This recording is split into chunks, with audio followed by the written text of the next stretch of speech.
மனசு நமக்கு சொல்லும் இந்த பால் எடுக்கலான்னு, ஆனால் உடம்பு ஒத்துழைக்காது. அப்போ இந்த உடம்பும் மனசும் ஒத்துழைக்கிறது என்னன்னு கேட்டிங்கன்னா, தினமும் பயிற்சி ஒருவர் மேற்கொண்டால் மட்டும்தான் இக்களம் அவர்களுக்கு சொந்தமாகும். அப்பொழுதுதான் அவர்கள் வெற்றியையும் தொட முடியும், அவர்கள் மகிழ்ச்சியையும் பெற முடியும். இந்த களம் விளையாட்டு வீரர்களுக்கு என்னென்னலாம் சொல்லித்தரும் என்று கேட்டால், தோல்வியும் சொல்லித்தரும், வெற்றியும் சொல்லித்தரும், மகிழ்ச்சியும் சொல்லித்தரும், கடைசி வரையிலும் போராட வேண்டும் என்றும் சொல்லித்தரும். ஆகையால் இதை தாண்டி தற்பொழுது நீங்கள் இருக்கும் வயது உங்களோட உடல் ஆரோக்கியத்தையும் சொல்லித்தரும். இதை நீங்கள் கடைப்பிடிக்க வேண்டும்.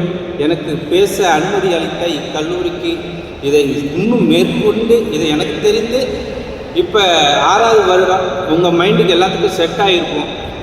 வருஷம் இவங்க டோர்னமெண்ட் நடத்துவாங்கன்னு. அதேமாதிரி லெஃப்ட் சைடில் திரும்பி பார்த்தேன், பெரிய கோப்பை 5 அணிகள் தான் கலந்துருக்கும். அந்த கோப்பையை பார்த்தேன். சரி, ரைட் சைடில் மென்னுக்கு என்ன மாதிரி கோப்பை வச்சுருக்காங்கன்னு பார்த்தேன். அதற்கு நிகரான கோப்பையும் பார்த்தேன். இந்த கோப்பை நீங்கள் வெற்றி பெற்று கல்லூரிக்கு கொண்டு போகிறப்பவே நீங்கள் குழந்தையாக தான் போவீங்க.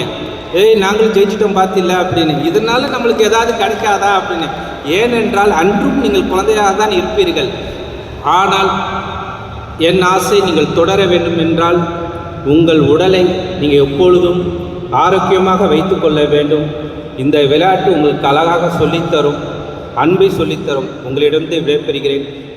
உங்கள் அருகாமையில் யாரேனும் விளையாட்டு வீரர் வீராங்கனைகள், ஏன்னா நீங்கள் எல்லோருமே கல்லூரியில் இருக்கீங்க, யாரேனும் விளையாட்டு வீரர் வீராங்கனைகளை கண்டால் அவர்கள் மகிழ்ச்சியாக அரவணைத்துக் கொள்ளுங்கள் என்று தெரிவித்துக்கொண்டு உங்களிடமிருந்து விடைபெறுகிறேன். நன்றி, வணக்கம்.